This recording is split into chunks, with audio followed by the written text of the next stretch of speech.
We hold on to expectations, and that can be so disappointing. Like, I expected things to look this way.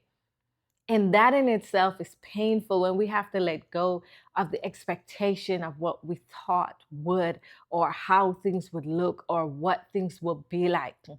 And when those things shift, letting go can feel like losing part of ourselves because we have now identified and see ourselves ingrained in whatever that expectation was. So now letting it go feels like also letting go part of who we are, letting go part of ourselves. Hello, hi, welcome back to my channel, Becoming Marsha. I am Marsha, and we are currently in a series that we are calling From the Messy Middle to Becoming His. If this is your first time here, if you just stumbled upon my channel, I just want to encourage you to stick around, make yourself at home, go look at the previous episodes, do all the things, get comfortable, pull up a chair, get coffee, whatever it is that you need to make you feel at home. Because here, I want you to be at home because we're just talking about transitions. We're talking about transitions that happens in a woman's life, and we're calling it the messy middle because it's in between what you know, what you're familiar with, and what you don't know and what you're not familiar with. That space in between that is uncomfortable, that can be disorienting, that can just be filled with so many different emotions and so many things to process. Are you guys ready for today's episode? We have gone through episode 1, 2, 3, 4, and 5, and we're back for episode 6. So if you're ready, let's go. So in today's episode, we are going to be talking about letting go without losing yourself. In the last episode, we talked about rebuilding, what it looks like to begin again after what you thought would last didn't. And today, I want to talk about something that often comes alongside rebuilding, and that is learning how to let go. Learning how to let go, not just of people, not just of situations, but of expectations and versions of life and versions of ourselves. Versions of ourselves that we often envision. I see myself doing this. I see myself going here. I see myself with my kids doing do do do do do. I see myself married. I see myself all these extra things that we envision ourselves. And then our kids grow up and they're off to college and we didn't envision life without them. We get a divorce and we didn't envision life that way. We lose our job and we didn't envision it. All the things that we envisioned that didn't happen, we are letting go. We are letting go of it today. Letting go is something we hear of often, but it's not always understood. We get the idea, but understanding how to actually let go is not the easiest thing to do. Because letting go doesn't always mean walking away. Sometimes it means releasing your grip on what you thought life would look like, releasing your grip on how you thought things were supposed to go. Because we like to do that. We like to come up in our heads with these ideas of how things are going to look, how things are going to be. And that's normal because that's the whole point of vision, right? Having an idea of how we want things to look.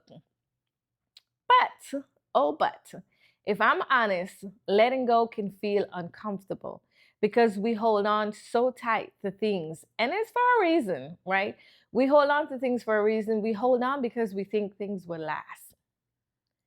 The only reason we're letting go is because things didn't last. Things didn't work out how we thought it would, so now we have to let go. We hold on to memories, we hold on to expectations, we hold on to people, we hold on to outcomes, how we think the outcome is going to look, right? How we think is going to blossom and bloom and what it's going to be. We hold on to memories with people, we hold on to expectations, and that can be so disappointing. Like, I expected things to look this way. And that in itself is painful when we have to let go of the expectation of what we thought would, or how things would look, or what things will be like. And when those things shift, letting go can feel like losing part of ourselves because we have now identified and see ourselves ingrained in whatever that expectation was. So now letting it go feels like also letting go part of who we are, letting go part of ourselves. But I get it. Underneath letting go is often a question. What makes letting go hard is there's a question underneath that letting go. If I release this, if I let go, who am I without it? Be reminded that your identity is not in the things that you are afraid of letting go. I had to remind myself of that. I had to remind myself of the things that I've envisioned, they're not me. They're things that I imagine myself with. I am outside of it, okay? Remind yourself that you are dynamic. I heard a pastor say that years ago, that you are dynamic. That means you don't stay the same. You're allowed to change. You're allowed to morph. You're allowed to be new things, explore new things, do new things, all that stuff. So remind yourself that you are dynamic, and that means you can change. You are capable of changing. No one, no place, no thing have the kind of grip of you that can be released. You can release things. Things, people, places, they do not have such a strong grip on you that you can't let it go. It's going to be difficult, but you can do it. What I have found is that even when the decision to let go was mine in different situations, it doesn't mean that I didn't care. It doesn't mean that it didn't matter. It means sometimes seasons change. And in order for me to survive and thrive, I must as well. I must conform to the seasons around me. I must conform to the shift that is now in place or the shift that is necessary. Again, that doesn't make it any easier to carry. There are seasons in life where letting go isn't optional, it's necessary. It's not a choice, it's a necessity.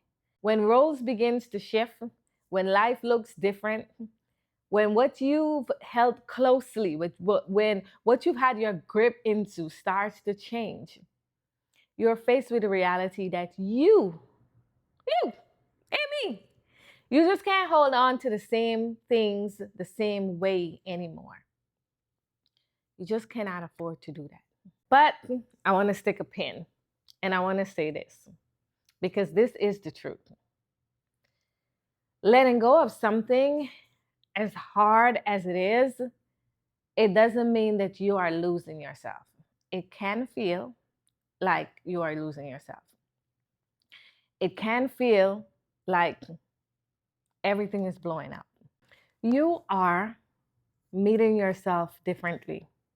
You're meeting a new version of yourself that you didn't know exists, and you're meeting a new version of yourself that you didn't imagine. So I would say be gentle with yourself and welcome the new you into the room. Be gracious, be kind, be kind, be kind with yourself. This version of you is still whole, is still valuable, and still have purpose. Even though you might not have imagined this version is coming to take you forward. So embrace it. This is where surrender comes in. And surrender isn't always loud. And surrender isn't always, I got stick up, so hands up, I surrender. No, surrender sometimes is intentional. Surrender sometimes is a choice. And this is where you must make the choice to surrender. Sometimes it's quiet. Sometimes it sounds like, God, I don't understand this, but I choose to trust you with it. It doesn't make sense, but I'm making that choice to trust you. It's hard, but I trust you. It's embarrassing. It's shameful, but I trust you. That's it. I trust you. And every time it bubbles up, God, I surrender and I trust you. Letting go doesn't always happen all at once. It's a daily, weekly, monthly choice. Surrender doesn't happen in one go. It happens over and over again. Every time you're confronted with that thing, you're making a decision. I've decided that I'm going to let that go.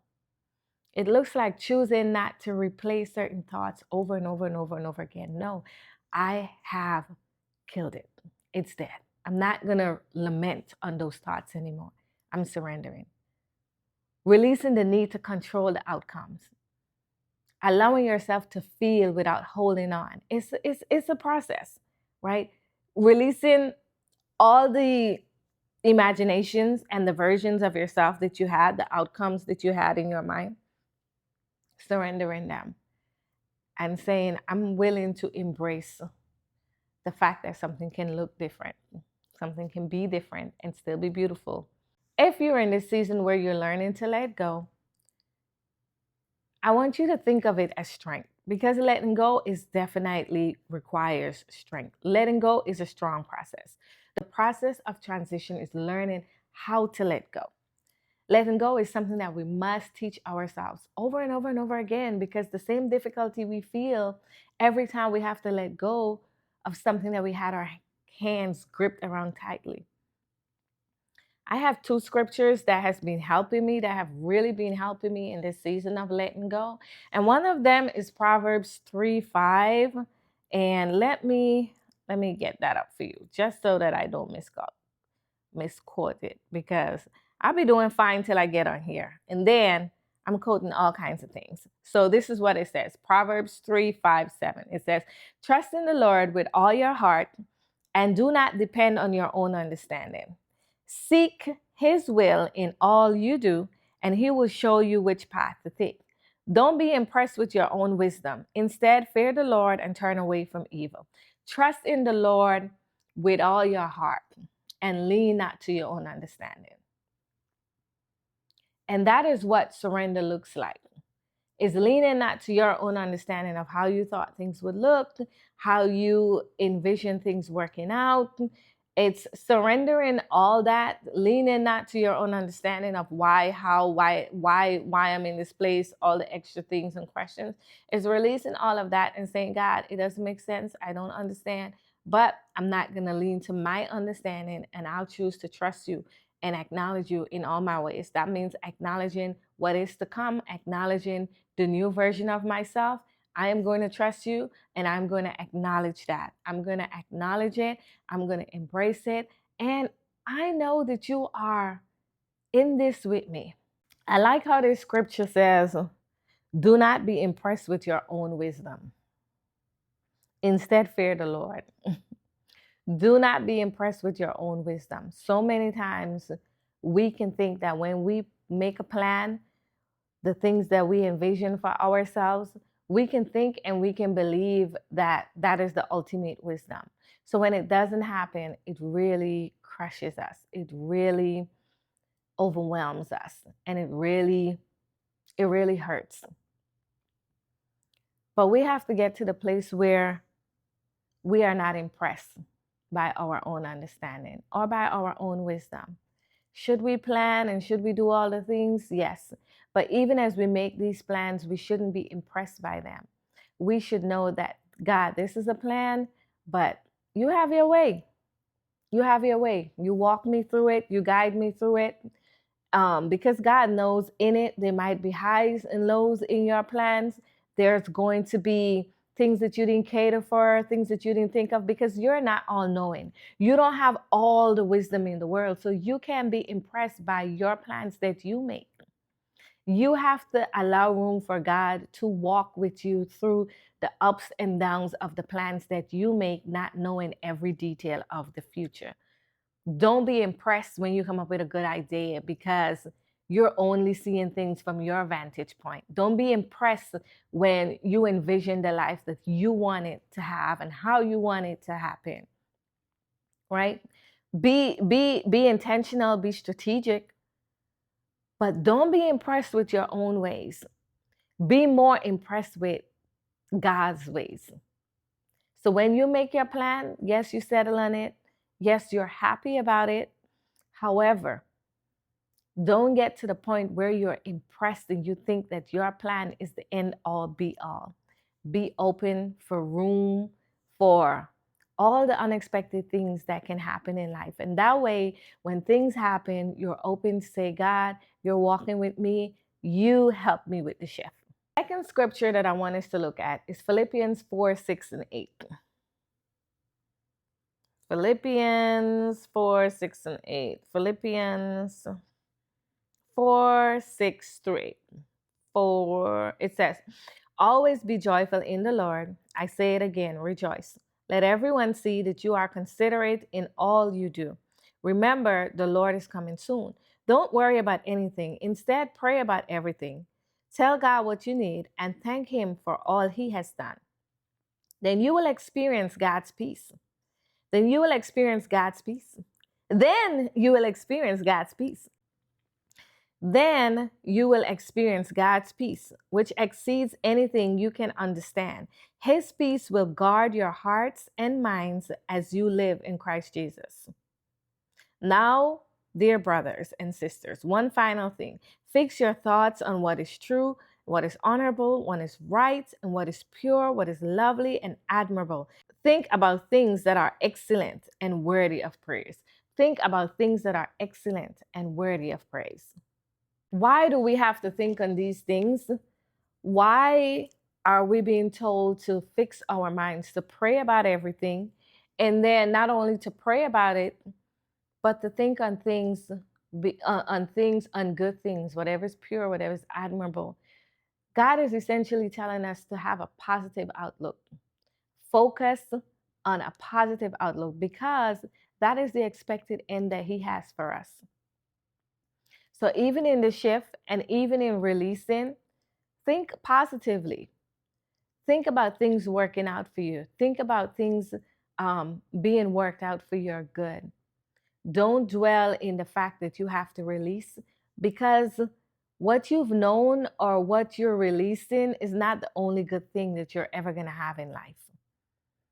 There's good things ahead of you. And when they come, you might look back and say, "Oh, I'm so glad I released that." So don't tussle and don't struggle with releasing.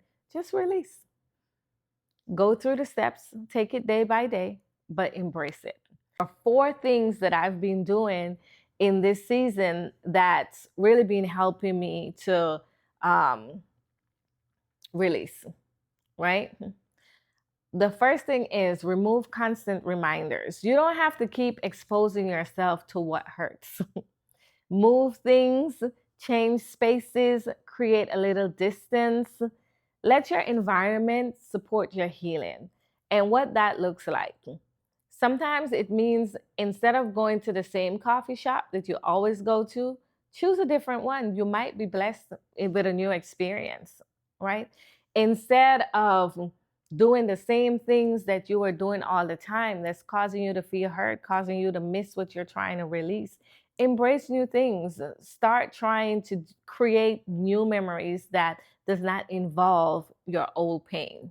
The next thing, which is sometimes hard to do, is stop replaying the story on repeat. Stop replaying the story on repeat. Stop replaying the story on repeat.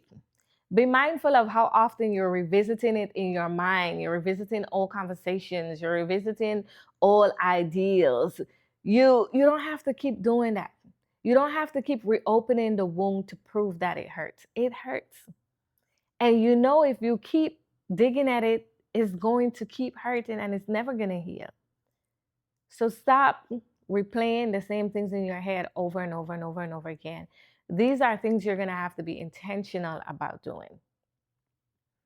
Because sometimes things are going to bubble up, but it just means that you have to be intentional about shutting it down. It's the need to understand everything. Not everything will make sense right away. Letting go sometimes it looks like saying, I may not understand this, but I'm choosing to move forward anyway. Forward movement. It may not make sense right now. I may not have the full picture, the full scope, but this is what I have to do. So this is what I'm going to do. It doesn't have to make 100% sense. It just means that I'm moving forward. The next thing is replace what you've lost with small new things, new rhythms. Letting go isn't just removal, it's also replacement. So change your routine, find a new space, create a new habit, do something you haven't done before. I honestly want to try doing Tai Chi and yoga. My cousin recommended to me. She was like, how about try doing Tai Chi? And I was like, Tai Chi? That's interesting. That might be something that I can do. something that helps you slowly build momentum moving forward.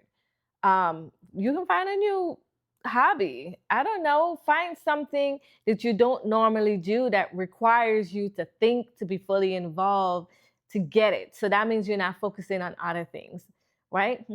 Because letting go is not one big moment. It's a series of small decisions that you make every day, a series of small things that you do. You make a decision to go to a different movie on a different side of town. You make a decision to um, try a new restaurant.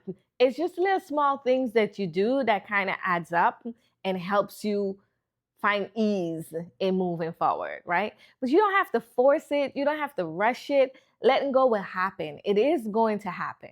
As you heal, letting go is going to come, right? So if it's still hard for you to do these things, it just means that you need to sit a little bit longer. So sit a little bit longer where you are, and sooner or later, you're going to be ready to look towards moving forward and releasing things. Because you got to know that on the other side of release is not emptiness, it's room, it's space, it's more opportunities, it's different things. That's what's on the other side. On the other side is not more pain, on the other side is healing. On the other side is space to breathe, space to grow, space to become. And sometimes letting go is what makes room for who you are becoming. If you don't let go of the old, if you don't release the old, then you can't embrace what is new because you wouldn't have space or room for the new.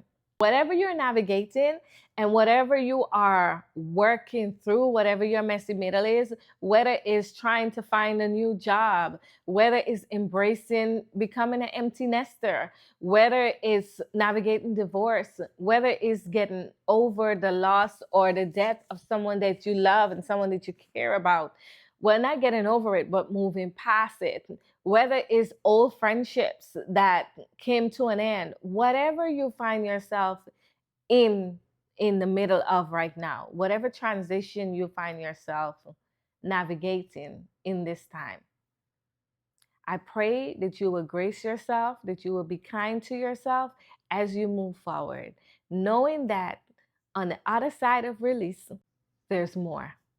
On the other side of release is you allowing yourself to become another version of yourself that you didn't know existed. If this episode has been good to you, if you like this episode, please share it with a friend. If you know of a woman who is going through her own messy middle, be kind enough to share. Share this episode with her, encourage her, and pray for her. Stand in the gap in any which way that you can. Remember to like, share, and comment. Let me know that you are here. Let me know if this episode has been a blessing to you. And let me know what your messy middle is, what you are navigating, and where in the process are you? Are you still sitting? Are you ready to rebuild? Are you releasing? Are you trying to figure out who you are now and where you belong? Let me know in the comments where you are in your journey and in your process. I will see you in the next episode. Bye.